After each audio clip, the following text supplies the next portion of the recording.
Hey, in this episode, what we're going to be talking about is graphing absolute value inequalities. Now, this is a topic that's really confusing to a lot of students, and once they get it, they often forget. So what I'd like to do is ask a couple of questions up front. They're going to get the right ideas in the forefront of your mind so that as you start to learn how, it's going to make sense. Once it makes sense, you're going to remember better. Life's just better, right? So here's the question. What numbers are farther from 0 than 5 is from 0? What numbers are farther from 0 than 5 is from 0? That's a tricky question.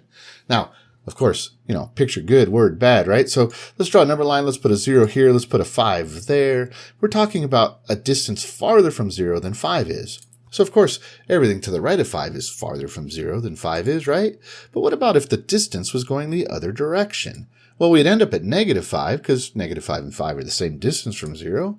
And so also, everything to the left of -5 would be an answer because absolute value means the distance from 0, right? All right, now, here's what we got. We end up with an OR inequality in this type of situation because we have everything that is greater than 5 or less than -5 because everything that's less than -5 is farther away. Even though it's a smaller number, the distance from 0 is bigger, and everything that's bigger than 5 also it also has a greater distance from 5 or it has a greater distance from 0 than 5 does. And so that's our situation right here.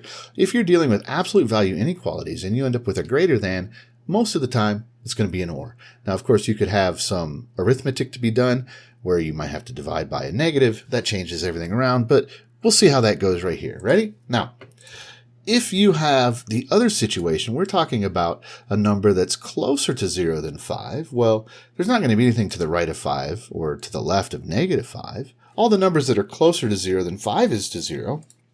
They exist in between 5 and -5, right? And so what this is going to look like, if you were going to graph it, is you would have an AND inequality. Hey, do you remember how to write an inequality that would match this graph? If not, you might need to go back to see the first video in this series about compound inequalities. I'll put a link in the description below. You can pause this video, go through that one, take notes, try the practice problems. Oh, it's going to be glorious. Life will be great. Anyway, here we go. The inequality that matches this picture is -5 is less than x and x is less than 5. And so the absolute value inequality that matches that is right here. So what we end up with is if you have an absolute value inequality and it's less than, it's most of the time going to be an AND inequality. So here's what we have to keep straight in our head to begin with. If we have less than, we're going to have an AND. And the reason that is because we're talking about a distance from 0. And so we want to be closer to 0 than whatever the number is. Whereas if we have a greater than, we're going to have an OR because we're talking about a distance here, and we're talking about a distance that's greater than 5. And so numbers that are smaller than -5, they have a distance from 0 that's greater than the distance from -5 to 0. And so, well, it would be really nice if we could have a way to figure out or to remember when it's going to be an OR inequality and when it's going to be an AND. Well, let's just go ahead and dive into one, right? So here's what we have. We have 2x plus 1 is greater than the absolute value of 8. Now, we just said if it's greater than, it's going to be an OR. There's the way we're going to remember. Greater than is more. Another word for greater than is more, and OR exists in more. So anyway, here's what it's going to look like. We're going to have an OR inequality because we have an absolute value inequality that's greater than. So let's see what we're going to do. Our very first step is we're going to set up an OR inequality. The first one's really, really easy because in essence, what you do is you just drop the inequality symbol or the absolute value symbol because you're looking for numbers that are farther away from 0 than 8 is from 0. And so that means everything bigger than 8.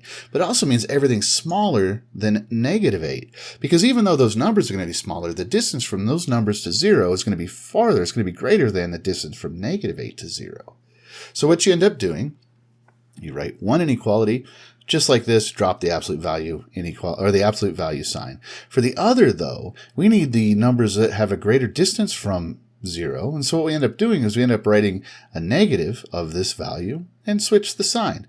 Actually, not too unsimilar from the way that it sounds when we multiply or divide inequalities by negatives, but it's a little bit different reason why. So anyway, at this point, you just solve them both. You should be pretty good at inverse operations. If not, I'll put a link in the description below that you can watch a video, try some problems, learn how to do that, right? So we're going to subtract 1, divide by 2. Same thing for both. We have different answers. And so what we end up doing is we end up finding these values. And the only thing you have to be careful of is you put them in order. On a number line, numbers go from left to right, smallest to largest. So your smaller value goes on the left, larger goes on the right. Now, you could check this in between a 0. 0 is not an answer. If you put a 0 here, you end up with 1 is greater than the absolute value of 8. That's false. So you could put 1,000 in here, and it should be true. You could put negative 1,000 in here for x, and it's going to be true. Now, let's talk about the other way, right? 2x plus 1 is less than the absolute value of 8. That's going to be an AND inequality. It's going to look like this. Our job is going to be to find these two numbers. What we do is we go ahead and set up our inequality. It's going to be an AND inequality. And just like before, we have to have a positive and we have to have a negative. Now here, the reason it's an AND is because we want the values that are closer to 0 than 8 is to 0. So those are the numbers that are larger than negative 8 and also smaller than positive 8. And so that's why we have a negative 8 over there. Now we're going to use inverse operations. For compound and inequalities, what we do is we try to get the x in the middle using inverse operations. Subtract 1, divide everything by 2. Boom, we are done. Once again, make sure your smaller numbers on the left, larger is on the right. You can check it, plug in some values here to x. They're going to be true. Plug in a value over here. It's not going to be true. Plug in a value over here like negative 10,000. You're going to get a false statement. You're good to go. So here's what we got, right? If you have an absolute value inequality that's greater than, you're going to use an OR inequality. If you have an absolute value inequality that's less than, you're going to use AND, right? And the way you do an AND inequality, in case you forgot, you have a number is less than something with x in the middle, and that's going to be less than, it could be less than or equal to another number. And what you're going to do is you're going to use inverse operations from all three sides to get the x alone in the middle. Whereas if you have an OR, what you end up doing is you end up treating both of those problems separately, like they're two separate things, but they actually go together on the graph. This is what an OR graph looks like, and an AND graph looks like it's in the middle, right? All right, so now what if we had something instead of where the 8 was the absolute value, what if we had the absolute value of 2x plus 1 is less than 8? Well, it's really not any different. It just looks a little different. We have the same exact approach. You see, this is just a number, and its distance from 0, that's what absolute value means. The distance of this number from 0, well, it's less than 8, so it's going to be closer to 0 than 8 is. And that's an AND inequality. It's less than, it's going to be AND.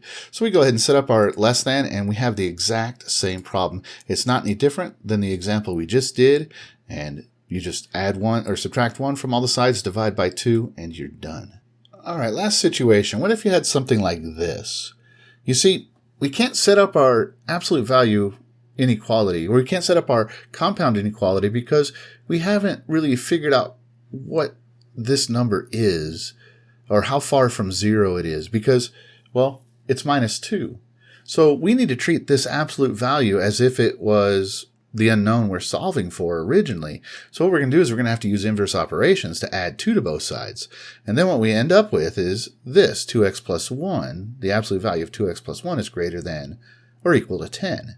Now this is greater than, so it's an OR. From there, you should be rock solid. You're just going to solve using inverse operations. Here, you're going to subtract 1 from both sides. You're going to get 9 over 2.